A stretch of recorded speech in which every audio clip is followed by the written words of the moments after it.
I wanted to wait to send the PDF to you so that you weren't getting distracted with the papers, and you can just kind of double down on focusing on what you're doing here. And then we can go from there with the PDF, and you can always use that to kind of like digest this, and it's all laid out there in order. So, yay, just to introduce myself to you. I know most of you, all of you, and I'm so happy to be here. I'm Allie Hively. I help women with habits. How do we make life easier? How do we simplify feeling good and doing the things that we ultimately want to do, which we quote unquote usually know to do.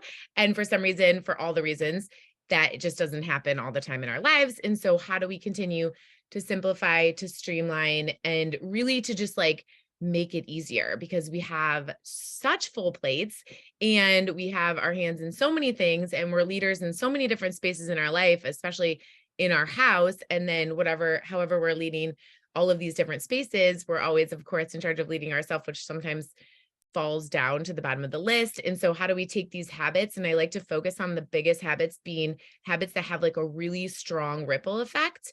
And the ripple effect of the habits that we focus on change everything, right? They change like your vibe, they change your body, they change your mind, they change your mood, they change all of these things. And so meal planning is a huge ripple effect habit, because when this is set up and streamlined, hi Whitney, and it's happening, then all of a sudden other pieces in your life can like fall in line better. So like all of a sudden you're eating better and the rest of your family is. So let's dive in. I'm going to share my screen, and then I'm going to have you use the chat. So just open it up on the side once I share it.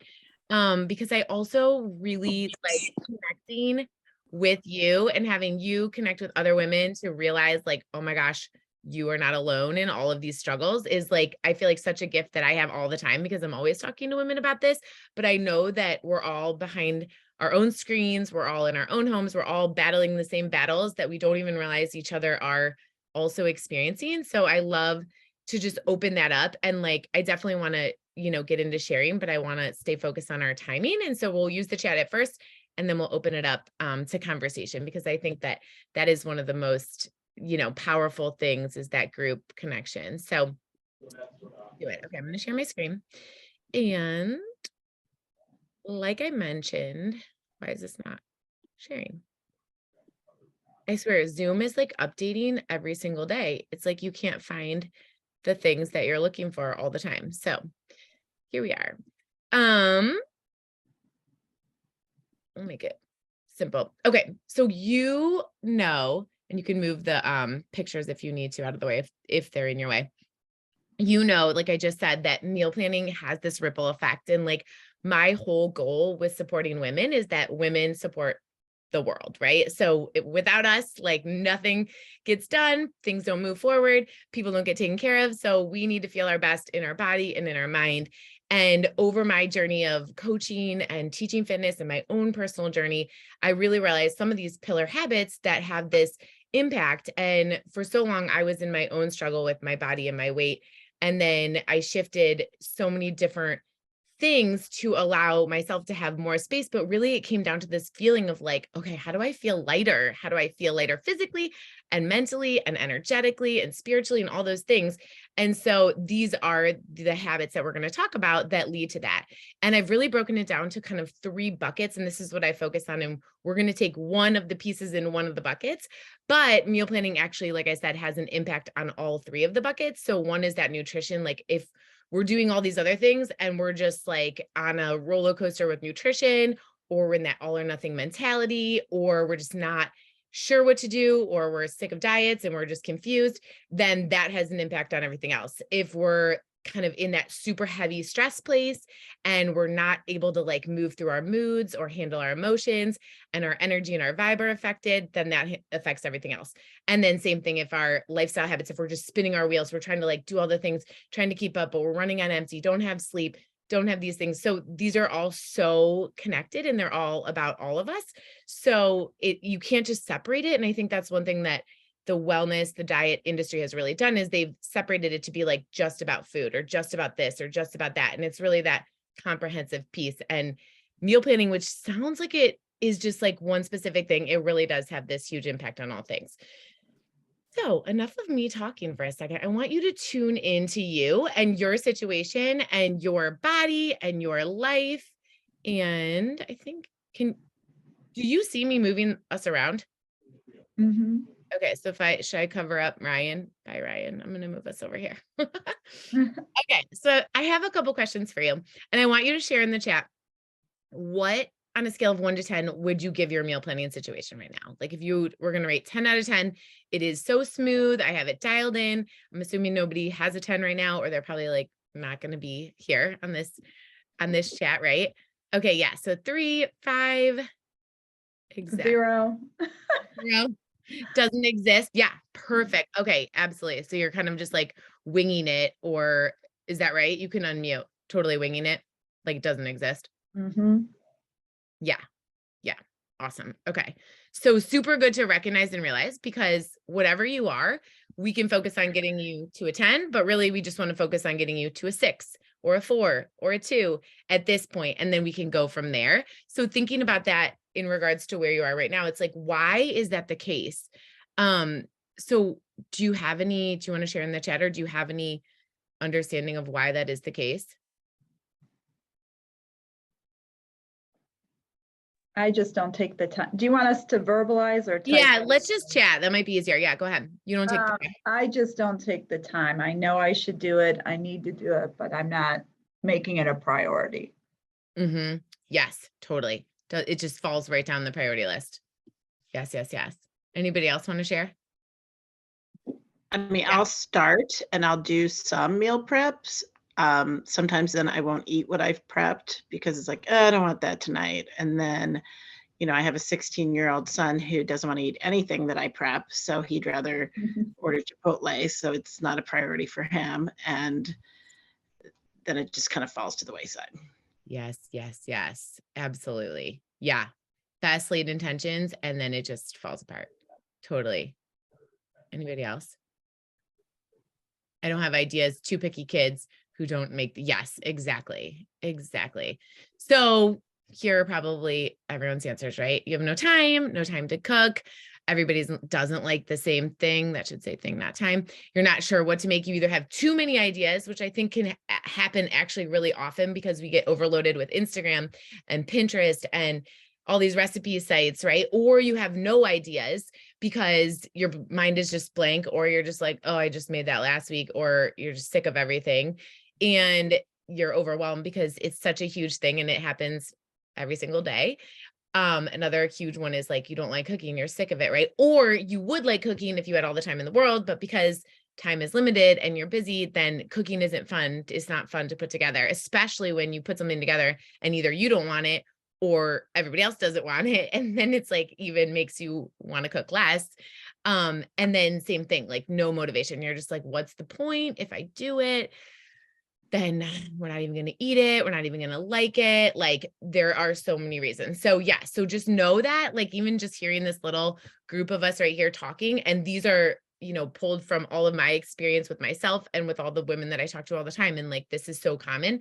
So you are in the right place, because meal planning, it's like, oh my gosh, it is one of those things. So today I want to help you simplify. I want to help you cut down on the overwhelm. I want to give you a couple of things that you take away where you can plug in and then you can rinse and repeat, because that's the one thing about habits is they save you time and energy because you've already made a decision. You already decided I'm going to do this. And so now it's like, okay, it's not even just like, let me do it. It's like, here's how I do it. Let me just decide on these 3 things, not like decide, should I do it? Oh my gosh, I don't want to do it that way. That didn't work. It's like all of that mental energy and stress are then gone to where you can just take the action because you know exactly what action you're taking. The thinking is the exhausting part. It's not necessarily the action taking, because then you can get into a different frame of mind about the whole thing and you can take the action that you want. So I love some e-cards. They always make me smile, right? Why do they want dinner every single night? She's like crying.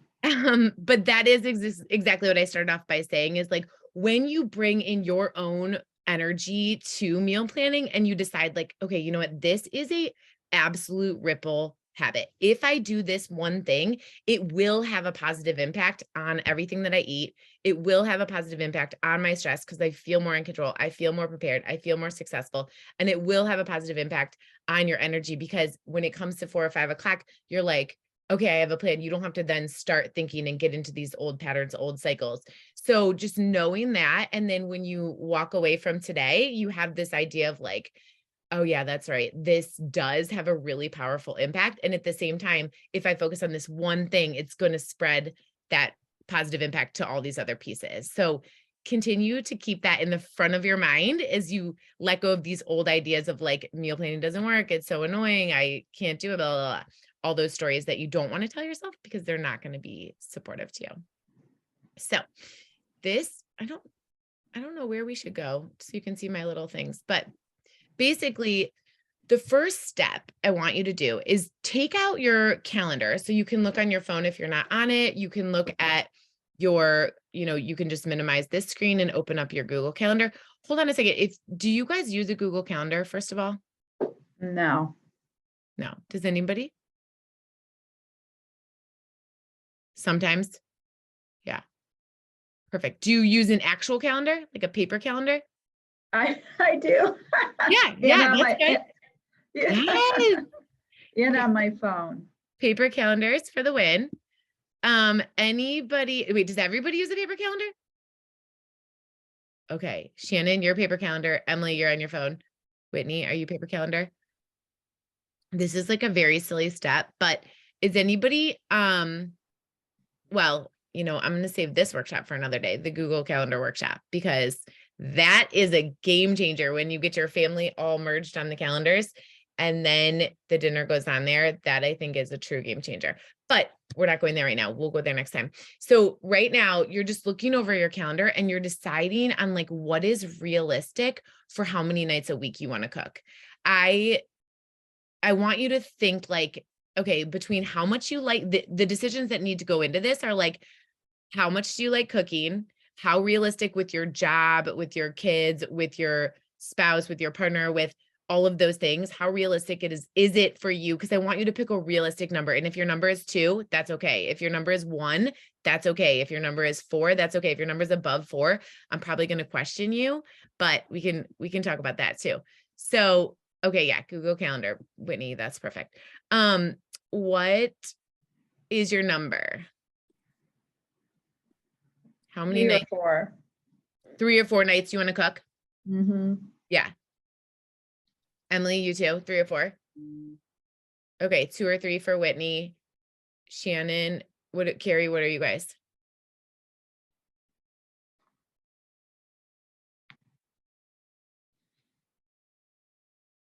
You don't know. Okay, that's good. Yeah. So is it dependent on something? You can unmute, Shannon, if that's easier. Yeah, I think this week we just have an insane week and it feels like that happens a lot. So I don't know. Totally. Yeah. So there isn't like a set number. So that's also something to recognize too, that like you're going to then make a decision each week, right? You're going to make a decision like how many nights each week. And I actually think that can be the most powerful piece, is that you're giving yourself the decision to make the decision on like Friday or Saturday or Sunday for that next week. Because sometimes what happens when we are focused on habits is we think that there has to be like the way to do it, but that's actually can get in our way, because really the way to do it is like to make the decision each week. That's the habit. The habit isn't cooking 4 nights a week every single week. The habit is making the decision of how many nights to cook this week. So you're shifting what your habit is, instead of like, oh, I'm trying to stick to this plan perfectly, I'm supposed to cook 3 nights a week. It's like, no, I'm supposed to decide how many nights I'm going to cook this week. And then I'm supposed to do that, whatever I decided. And when you make that be the habit, all of a sudden you can be more successful, which then brings more momentum. Does that make sense? Mhm. So even just deciding, and I love to do this. This is step 1. I love to put step 1 on your actual calendar. So you have it out right now, whether it's paper or Google.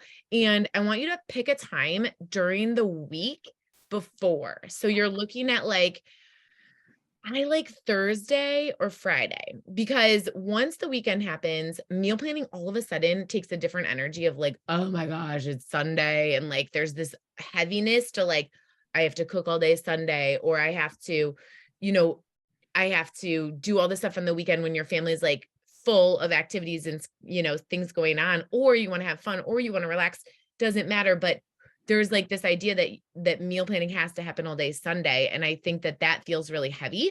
So if you put 20 minutes on your calendar on Thursday or Friday, and you show up for that 20 minutes, then that's going to be how you plan for the following week. So you sit down, you have your, like you put your time in, okay, you're going to do it at 1:30 right after lunch, before you have a meeting, before you have whatever you have on 1:30 on a Thursday. And you're just going to look ahead. Okay, next week, here's what we have these couple nights. I'm going to cook these 3 nights. I'm going to plug in this formula that we're going to get to on the next slide. And all of a sudden it's like, oh my gosh, there's this weight lifted because you already are a step ahead of the game, not doing that on Sunday, not doing that on Monday. And when you do it the week before, when you do it actually during the workday, you can be so much more in that energy of like get shit done mode than on a Sunday when you're just like, oh, the last thing I want to do is like think about dinner for the week and like all of that, which feels totally different. So if you put it toward the end of the week on Thursday or Friday, that's going to be so helpful. And then you decide for the following week how many nights you're going to cook. 1, 2, 3, 4, whatever it is. Then we're going to go into the next week. Does that make sense? Yeah. So putting that on your schedule is for sure step 1.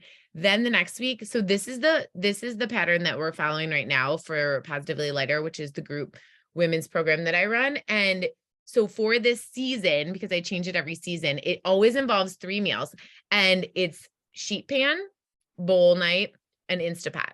So every single week, you're just doing 1 sheet pan meal, 1 bowl night meal, and 1 Instapot meal. Now, we can always talk through what the challenges are, but this is the formula. When you think, oh, I'm not going to cook 3 meals this week. Okay, who cares? Just take one of those off your list. What do you not feel like doing that week? And the other thing that this does is it really narrows your brain down to say, oh my gosh, okay, I'm going to go on Pinterest and I'm going to look up healthy, easy Instapot. I'm going to look up Whole30 sheet pan. I'm going to look up fun bowl idea. And so I send my clients these 3 recipes for every single week. Every week they get a sheet pan meal, they get a bowl night theme idea, and they get a Instapot recipe so that they can take even more of the thinking out. But right now you could just plug these 3 things into your life and everything becomes so much less chaotic because you aren't like, what should I make? Oh my gosh, the possibilities are endless. And at the same time, nothing sounds good. It's like you're at one extreme or the other, right? And B, you can enlist help from your kids. So you can say like, okay, what do you want? The other thing that this does is it allows you, these are all huge time savers. So, you know, you're chopping everything up and throwing it all in the oven at once. You could do all that chopping ahead of time. You could do all that chopping during the day. You could do all that chopping for the week. You get to then decide how that works. For bowl night, you have everything to be so customizable. And this I feel is so important with all 3 of these things. And this is what I really focus on in all the work that I do with clients is like, how do you cook one of these meals, but you allow yourself and your family to all eat it and enjoy it? So for example, bowl night, you can do like a burrito bowl night, or you could do like a Thai chicken curry bowl night, and you have everything separate so that everyone can eat their own food. So I have 3 girls, and of course we don't all eat the same things. And then my husband eats, you know, the same as us, but we all like it a little different. So if you have any of these meals, you can have things that can be you're cooking once and everyone's assembling their own thing. So for your 16-year-old son, Carrie, he might be like doubling up on the carbs, doubling up on the protein, doubling up on all this stuff, where you may be in a space where you're like, okay, I want to do rice today, or I want to do keto. You have so much more control. Or you may decide like, I'm going to do half rice, half cauliflower rice. Or you may decide you're basically creating options that allow you to cook once and allow your family to eat the way that fits them. So like Ella, my youngest, I don't know how she got so picky. I blame COVID, but she is so picky. My other girls will eat everything. I'm like, I think I just threw in the towel with her and the food. But she likes every single thing separate, nothing can touch, right? Where my other girls are happy to like fill up all the stuff, like the chicken and the vegetables and the rice and the bowl. But for Ella, it's like I can still make this one dinner and she can have like everything separate. And again, I don't feel like I'm just cooking 10 different dinners because that's just not successful. So then you can plug and play with what these things are, which we don't even need to get to right now. But like as summer comes around, I'll change these so that they're not, so we're not like following the same exact pattern. Maybe instead of Instapot, we'll switch to the grill, and then we'll switch to, you know, instead of bowl night, we'll switch to something else. But basically taking this framework, deciding ahead of time how many nights you're going to cook, and then narrowing it down to be like, what of these 3 options do I want? And then putting them onto the calendar. So this is where it gets to be, I think you can see all these. Oh yeah, this lady, she's cute. This gets to be what happens on a regular basis. And so when you go to sit down with yourself and have this meeting, then you're like, you know exactly what you're looking for and you can plug it in. So the next piece comes to, and I want to open this up, like to have some conversation here, is like, what do you need to make this successful for you? So that when you get off this call, you're not just like, oh, okay, whatever, I don't think that'll work for me. Like, I actually want to talk through any of those things that are kind of coming up, like the objections or the resistance that you might feel right now. And so does anybody have that that's coming up? I don't own an Instapot. Is that something you really recommend, Ally? I mean, yes, it is. There's 2 things I think I should sell. 1 is Instapots and 2 is Instacart. Okay, perfect. Insta, if it's Insta, I'm on board. No, but I do. If you have a crock pot, that can totally work the same. The reason I love the Instapot is because you can do it at 4 or 5 o'clock and still get dinner on the table, or 5:30. I mean, did you guys have Instapots? Yeah. Carrie, Shannon? No. Emily, do you have one? Yeah. Yeah. Maureen, it allows you to, and Shannon, it allows you to not be so ahead of the game. Okay, good. Whitney has one too. Yeah. It allows you to not be so ahead of the game and still, like, if you got home and you were going to get home from work and you were going to go to play pickle, you could literally put frozen chicken breasts in it with salsa and cumin, turn it on, go to play pickle, come home. You'd be gone for like an hour and a half, come home, and it would be like you cooked it for the whole day, but you don't have to be like 10 steps ahead of the game. You can just be like Okay. 1 step ahead of the game. So I do feel like it's a nice, and it's just such an easy way to do protein in general, and Okay. just have it for cooking ahead. The reason too that we do all these three things is because each of them set you up for lunches. So if these are your 3 meals, every single one of these 3 things, whether you have sheet pan or you have bowl night or you have Instapot night, the leftovers from each of those can be so easy for the next day. So sheet pan, you have all these like roasted veggies and of course a protein in there. For bowl night, you just make double, and then all of a sudden your lunches are set for those next 2 days. Same thing with the Instapot, whether you're doing a soup or whether you're doing a protein, you can always add more, and you're just cooking so much less and having that positive impact from those 3 things. So yeah, that's such a good question on the Instapot. I do recommend it. I know a lot of my clients got it for Christmas, and yes. Okay. Oh, Whitney says she just got a toaster oven air fryer and she doesn't know how they lived without it. Yeah, because it's so fast. Yeah. Is that what you think too, Emily? For like putting something together quickly? So much easier. Yeah. Than the real oven. Yes. Yes. Do the other ladies love the Instapot as well? The ladies who have them, do they love them, the Instapot? Okay. Emily's nodding her head. Yes. Carrie, do you love it? Yeah, I love it. I mean, it's easy for rice. You can do quinoa. You can do the soups really fast. You can, Okay, Totally. thank you. Yeah. I mean, you could use a crock pot, but then you have to think about it in the morning and then, All right. Totally. Whitney says yes too. And the other thing I love is that you saute in there. So like if you were going to make chili, you chop up the onion and you like brown the meat in the Instapot, then you just add the rest of the stuff and it's like one bowl. That's all that Okay. is. So Nice. yes, I do think it's Okay. like a really helpful tool for Okay. all of that. Okay, what other things do we need? Like, where are you when it's like, oh, okay, this feels simple, this feels doable, this feels overwhelming. This feels like I don't get it. Like, where are you in regards to that with like applying this formula into your life?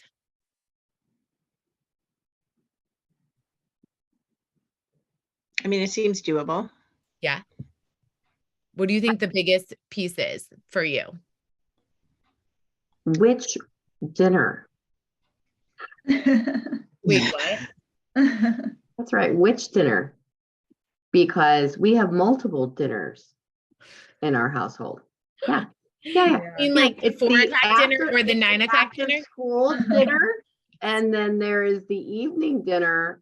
And then the one I avoid now, which is the late night dinner. Because I have a growing boy who Totally. eats constantly. So, and I laughingly say that I cook the after school, my husband cooks the quote unquote dinner. And then what happens is that we have that 8-9 o'clock starvation happens in our household. So why I laughingly say which dinner, we literally have 3 dinners Yes. every single day and every single night. So that's where, I mean, I do a good job at cooking at my designated time. My husband does a great job at cooking his designated time, but it's ridiculous that we are doing this many meals. So how do you deal with that? Yeah. Yeah. So I think one way is like streamline it. So you at least have a plan of like, here's what the 6 p.m. dinner is. And then if you want, and then maybe one becomes a leftover, right? If you're making 3 meals that are like solid, it's like if you're making tacos every Tuesday, then it's like you change up the protein. So you're doing chicken tacos and beef tacos or fish tacos or whatever. And then you do like taco bowls for him, or like one becomes a wrap if it was a bowl. Or so you're basically like taking the same dinner, and whether it's the next day or the same day, and changing the form of it. So that could be one thing. The other thing I would do is maybe like come up with a simple menu to where you could say like, okay, 9 p.m. dinner is either a smoothie or like pancakes. That's what you get, this or this. So you take your choice, and then you're simplifying like the endless possibilities for him and for you guys. And you could even alternate that for different weeks. So you could be like, this week, 9 p.m. dinner is smoothies. What do you want in them? Like, or this week, like 9 p.m. dinner is, omelets, or something that is giving him 2 choices, so that you don't feel like it's like, here we go again. And like, where are we going? So I would actually put that when you're in your planning week and your planning time on Thursday, I'd think like, okay, I'm going to give him like these 3 choices, like a mini menu, just to narrow it down for both of you. So then you have the stuff, you can kind of like get him on board with it. Like, what do you want for these 9 o'clock things? We got to systematize this a little bit to make it more simple. How does that sound? And I would also say, as somebody who's raising a 16-year-old boy, and I'm going to try to emphasize this in my life, make that 9 o'clock meal something he has to figure out and make. Because Yes. I am going to make a concerted effort to not put one more incompetent man into this world. And right now I have a 16-year-old that is completely incompetent of anything. So that's going to be, I have 3 years to work on it. So that is my goal. And I say that should be everyone's goal. I love goal. that. And Such- as a mother of an 18-year-old who's dating these 18-year-old boys Yeah. who are completely incompetent, Right. I am encouraging Good that point. again. yes. I love that so much. Yeah. And that is why, like, I've trained some, and I've coached some like high school boys on these habit pieces. And that is why I said pancakes and smoothies, because they are 2 things that those boys can eat. And typically if they're eating at 9, they're trying to like gain muscle, build strength, and they're starving. So it's like, those are 2 things you can like pump up the protein on, and exactly what you said, they can do them themselves. So I love that. Thank you, Carrie. Yeah. Absolutely. What else? What are the thoughts on where we're at right now? I like the idea of the smoothies and the omelets. I think that's great. Totally. Yes. So that's the other idea too, for that fourth night, like of dinners, is that for us, it's like either salad bar, or usually it's egg sandwiches. My kids like love them. They're easy, or it's breakfast for dinner, some sort of pancakes and eggs or something like that. So doing that for yourself too, to just be like, oh yeah, that's a really great, simple thing that I can like plug in instead of having your brain be like, what do I feel like when it's 8 o'clock or when it's 7 o'clock and you're just tired and you're drained and you want a glass of wine and you want, like we had talked about, Maureen, like you want the cheese and crackers and then you just only want the cheese and crackers, right? It's like, how do you have yourself mentally programmed a little bit to have those ideas in place so that they're ready? Yes. Any questions on where we are? Whitney said her biggest challenge is finding healthy go-to meals that her kids will eat. Yeah. And I would say I totally understand that struggle so much. And our girls are about the same age. And so I think that the key is, and really for all of us, because typically we have different goals than our families, right? And so we're trying to eat a certain way, they're trying to eat differently, or if it's our kids, they're just picky and they're just not on board with everything. So I always think of it as like the placement, and it's like, how do you continue to keep things separate enough? I don't know how casseroles like lived for so long where they just made one dish and all the things were mixed together. Do we just have to eat that? Maybe that's why it's like you had to just eat that growing up or whatever, because now it's like the more separate you can make it and the more customizable you can make it, then the better off you're going to be, because you're just going to be able to cook less by not having to, to undo things. It's like, well, you do like rice and you do like black beans and you do like cheese and you do like, and so as long as they're not combined, then like we're eating the same foods, and build that up. And that is really, I know for my kids, Anna, my oldest is almost 13 and she eats everything all mixed together, but it was an interesting progression. And I'm hoping Ella gets there. I'm not sure she's going to, but I'm hoping she is, because it was that like progression of, okay, I already eat all these things separate. Now, oh yeah, that actually does taste good together, and like going from there. But I think that's the biggest thing. The other thing I would say is like for everyone is like involving your people, involving your partners, kids, and asking them. This is something I've realized with so many clients too, is like when they have the conversation with everybody, their family, like, and I do this with my family every week. I'm like, you got to give me 2 ideas. And it can still fit the same formula, because if they say tacos, I'm like, perfect, Instapot night, we're having chicken tacos tonight. That goes right there. Or if they say, spaghetti and meatballs, I'm like, okay, perfect. We'll do that for, sheet pan night where we're doing red sauce and whatever. And so it's like, that can still fit in, but you're giving them some ownership, like to your point, Carrie, of having to think of it, because sometimes that's the worst part, is that the last thing you want to do is do the thinking and then have them not eat it. The other thing that happens is like, they might think of something that you wouldn't even think that they would think of. Like, I will not forget when my girls were like, I love lasagna. I'm like, when did you ever have lasagna? And so it's like, oh, I had it here, whatever. And I was like, oh, I mean, lasagna wasn't a good one because I don't want to make that. It's way too much work. But chicken Parmesan did come up, and there are some really great Instapot easy chicken Parmesans. So involving them, I think, is a huge piece.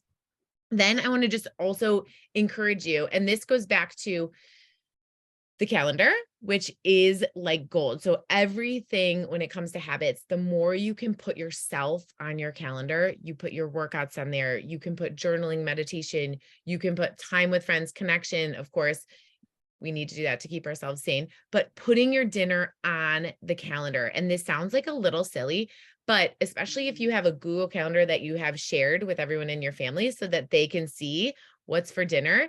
If you don't, and putting it on a whiteboard, slapping it on a Post-it note, sticking it on the side of your fridge, putting it out there for a couple reasons. One, you can get someone else to take one step forward for you if you need to, even if that step is like turning on the oven. You can also keep like yourself and your brain out of that, like, oh my gosh, it's dinner time. It's like, oh yeah, I have a plan. The amount of times I'm always like, what are we gonna do for dinner? Oh yeah, I already have it. I already thought of it. I thought of it on Thursday. Like, you can bring yourself out of this kind of like stressed mode when it's on your calendar. And you can also then take a step forward. So for example, you're up at 7 with your kids, like getting them out the door, having breakfast, you can chop something up. You can do one little step. You can get the protein out, the meat out, and put it in a marinade. You can do one little step, which has this huge positive impact on these other pieces. If you just take one little baby step forward, all of a sudden it's like you're supporting yourself, but you feel supported by yourself, because when you go to then do the next thing, it's like even just setting the Instapot on the counter, right? It's like, or telling your husband, get the Instapot out. And then all of a sudden you're going to make the dinner and it's right there for you. And those little things have energetically such a huge impact on like lowering your stress and moving you forward. So does anybody not use Instacart? Does everybody use Instacart or do they not? I've No. never used it. No. I've never used it. Okay. Are we against it? No. I used to, and then they stopped at Heinen's right before I renewed, so I haven't. So you haven't. I used to do it with Heinen's and Costco and maybe Aldi's occasionally. Yes. So something to highly consider, like I say, I should work for Instagram, but I really feel like as women, we are all spread so thin. We're all working in a million directions on a million different things. And this is one step that has become so streamlined and so easy to be able to be supportive to you that it could be something that Whitney has not stopped in the grocery store in months. Whitney, I love the grocery store. I am with you too. But this can be it can have such a huge positive impact on that feeling of support. And I think that there's nothing like less important than that for us, because when you're doing all of the things and you just come home or you just go outside and all of your stuff is right there that you need, and you're following this super simple plan that you're able to be intentional about what you need, and you have the things then with what you need, then it's like taking that action to put it together becomes so much easier. So I know it's like so unnecessary, but at the same time, I don't believe that is actually true. I know some people think that, but I don't believe that's true, because what we're trying to do is like eat healthier, feed our families healthier, feel better in our bodies, have less stress. And getting to the store is just a step that we don't necessarily have to do. And you can always like decide for a season, but think about that when you put the system into place. If you have a very streamlined grocery list and you just go on there and then your groceries were at your door, would you have more motivation? Would you have more energy? Would you be even a little bit more able to make the meal happen? And if that's the case, then like it is something to really consider. And I'm happy to chat through that. But I do feel like it's a super supportive step in all of this, because it eliminates a step that if you can't get to the store, if you have the stuff, then it makes it so much easier, right? Does that make sense? Mhm. So then this is and I can send you this. This is basically the framework that we focus on in my program when it comes to meals. It's like I said, right now we're doing Instapot and sheet pan and bowl nights, but basically just simplifying all of these different ideas, which is overwhelming to look at on the same paper, but I don't pass it out like this. And just recognizing like these are all things that could be in your meal plan. So if you're going to cook 2 or 3 nights a week, that's the formula. 2 or 3. If you want to do 4, then like more power to you. But you're also going to then plan for making extras for each of those things so that they can serve you for the 3rd dinners, the 4th dinners, the lunches, the breakfast. And then you're breaking it down to these pieces that you're just then able to go on to any of the resources that you like to get recipes for. Or like I said, I always share these recipes, and you can narrow down exactly what you're doing to just keep that a formula where you rinse and repeat. I just need 3 things. I'm going to do this, this, and this. And this is a lot to look at on one page, but if you're just following, you could change out the formula. You could say it's like theme night, Instapot night, and bowl night, or you could say it's, I say simple success night, which is basically like protein, veggie, carb, which is whatever, baked chicken and grilled chicken, those types of things. Or it's always like a bar night, which is fun. The kids always love that. So it's like some type of organized thinking to keep it like so simple and streamlined that you know exactly what you're doing and what you're looking for. And that is the conclusion of the formula. So now I want to help you to implement it. So if you know that you're like, okay, I've got this, I'm going to go with it, I'm going to run with it, then that's exactly what you should do. I'm super excited to hear how it like plays out and what obstacles you run into. When it comes to planning, I think, or when it comes to implementing, the biggest step is getting that planning period, the step 1 on your calendar for the week before, so that you have that already rolling. And if that's like feeling overwhelming to you, then let's jump on the phone, because we can always walk through like, how do I actually make that happen? How do I make that step one happen, which will then help all the other pieces to start to fall in line. So what questions do you have, or where do you feel like you need support on getting this going today? So I guess I'm confused, Ally, that sheet that you had up with the different nights and so forth. Do you also send individual recipe ideas to support what you sent, or that's, we Yes. should go research Mm. those? No. So if you're in my program, I send you the actual Instapot recipe of the week. I send you the actual sheet pan meal, and I send you the bowl idea. And then I'll switch it to like send you the theme idea, and I'll send you the recipe with like the ingredients each week. That is like how I do it with my clients, just because I want to take another step out of the process so that you can just say like, okay, it's coming. And I always send those on Friday, so that, Thursday or Friday, so that they have that, because I really believe in that, like planning right now for next week. So they get the 3 recipes for next week, the week before. Yeah. How about like, so that's 3 meals. What about like snack ideas, or what alcohol, or what drinks or desserts, like healthy, Yes. Yes. So absolutely. Like we cover all of that in the program completely, because like I said, my program is a 4-month program, the Positively Later program. And what we do is we rebuild all the foundations when it comes to nutrition, lifestyle habits, and the raising your vibe habits. How do you build your energy? How do you move through emotions, handle stress? And how do you do all the parts that are completely related to food, that are actually not about like actually physically eating the food, right? So in that program, we take an add-on approach to nutrition. How do you build up? How do you do the things that you know you need to do so that you have less space for the things you don't want to do? So it's all about like, how do you get the vegetables in? How do you get the protein in? How do you get the fat in, so that your system, because typically we've been on this like up and down in nutrition. So first it's like, how do I get regrounded? So I guide you through that. We first take it week by week. I'm like, okay, we're going to focus completely on vegetables, and then we're going to add in proteins and fats. And all of a sudden your system's like, oh my gosh, I'm eating all the right things. Yes, you can still have wine. Yes, you can still have chocolate. Yes, you can still have whatever it is. But your system is not like screaming at you, meaning like your physiology, because you aren't starving. You're actually like being fed really good food. And so that's where it's like, I give you all those ideas, all those recipes week by week.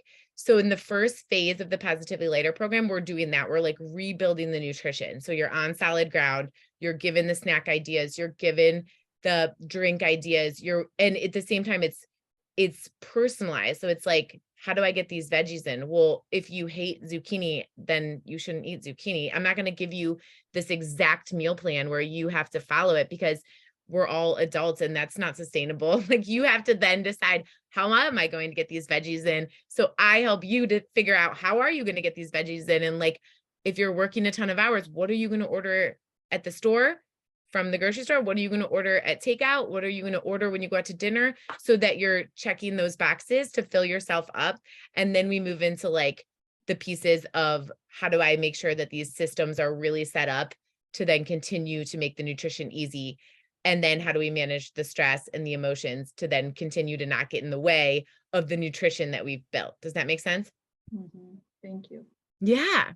So yeah, definitely the practical ideas of like, okay, buy 2 bags of broccoli slaw, throw it on your pan, roast it, use it for salads, use it for dinner. That is like what I love to get into, which is kind of the nitty gritty of how to make it happen, because we often know what to do, but like, okay, but how do I do it when A, B, C, D, E, F, G are my circumstances, right? How do I continue to like take the action when I have all these situations that are getting in my way, right?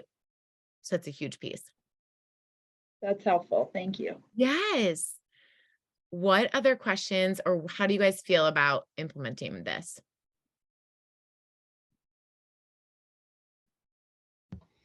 So I guess my question is, just to clarify.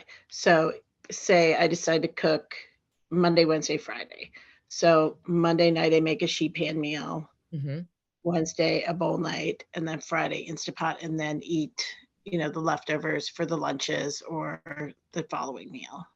Yes. So you'd be Yes. cooking, right? Because when I was like first like signed up, I thought, you know, you see these people, there's like on Sunday, I meal prep, and you have like all these containers on the counter, and it's like chicken, quinoa, broccoli. And I think that's what I've done in the past. And then by day 2, I'm like, if I eat chicken, quinoa, and broccoli again, I'm going to kill myself. So I appreciate this approach Yes. better.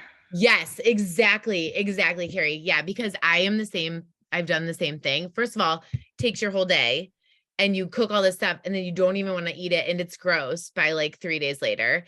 And you feel like, are you in a bodybuilding contest? Like, what are you doing? Right? Like, I mean, what are we competing for in this?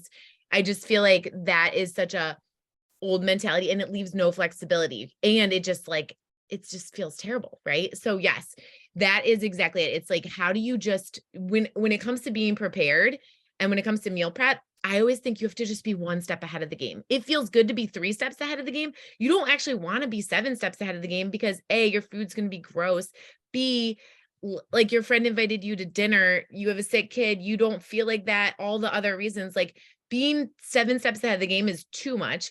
Being no steps to the game does not work. So how do you just be like 2 or 3 steps ahead of the game, which allows you to like be flexible, be fluid, but also tune into like, what do I want? Because you could apply this formula and you could go to Heinen's 3 days. You could just get your groceries for that one meal, make it, if that's your style, that totally works. You don't have to like order everything on Instacart. I mean, I end up doing like 5 Instacart orders a week. It's probably too many. Brady and I are always talking about that, but that's okay. So that like could be your style. And you could decide like it's bowl night. What do I feel like tomorrow? You don't have to have that so set if you can trust yourself that you'll implement it. I do encourage you to like plan for the week ahead. And then you can also modify the days, right? So if you're like, all right, these are my 3 things I'm making, then we're going to do this Monday, Wednesday, Friday. Oh, wait, now we got invited to dinner Friday. Let's just do Monday, Tuesday, Thursday. And then I'm going to do eggs on Wednesday or leftovers on Wednesday or whatever it is that. So it gives you the flexibility that creates sustainability. And I think that's the biggest thing that I have with like all of the stuff that I do is like, I don't want you to ever feel like you like are done because there's nothing to be like done. It's not like, oh, okay, you did it. And that's really a huge piece of like the diet industry. Like, okay, you made it the 28 days. Like, now what? Now you have the rest of your life. Like, what are you going to do? So how do you then continue to like adapt and keep going, keep making it interesting, changing it up? Okay, no more bowl night. We're doing this night. No more, whatever, so that it feels like you can keep going on it. And yeah, with the meal prep, it is exactly that. If that works for you, but honestly, I've talked to like hundreds of women and that works for no one for that long, right? Those containers, it doesn't last for long because it is so much work and it just doesn't bring joy. And I think that's the whole piece of like everything I focus on is like, I love to eat. I love food. Food is joy. Food is connection. Food is like family tradition. Food is all this good stuff. So we want to continue to cultivate that, but in a way that's like healthy and still support your body and doesn't make you overwhelmed and like that whole piece, which eating out of little black containers doesn't do. Yes. I'm so glad you asked that though, because playing with the words of like meal prep, meal planning, they all have different meanings. And so it is, yeah, you don't know exactly what you're showing up for, right? Do you guys have any questions? Well, you can do this if you're doing intermittent fasting as well. Or do you Totally not recommend that? No, you know what? I call that an eating style. And so there are so many different eating styles that work for different people and for different phases of your life, right? Like between hormones, between babies, between traveling, between all of the different phases of life, there's like different, and I like to call them eating styles, and they all work or they all don't work depending on how you are. So like you could eat 6 mini meals and this could work. You could eat 3 big meals and this could work. You could eat intermittent fasting, 16 hours off, 8 hours on, and this could work. You could eat 2 meals and 2 snacks. Like those are all different eating styles, and people have all different success with different eating styles. I don't have one that works the best. I think there's one that works for different seasons Mhm. for the moment, but really that when like so many diets are dictating that, I'm like, that is just an eating style because the food is what matters. And then when and how you eat it really depends on your personality, your life, your hormones, all of these other things. And recognizing like when you choose to follow one of them, you're doing it because it's working for you. And then when it's not working for you, then we just change the style. Like, you know what I mean? So absolutely, this definitely can work for that, because then essentially you would eat at noon if you're doing intermittent fasting, and you would have like a big bowl or a big salad with your leftovers on it.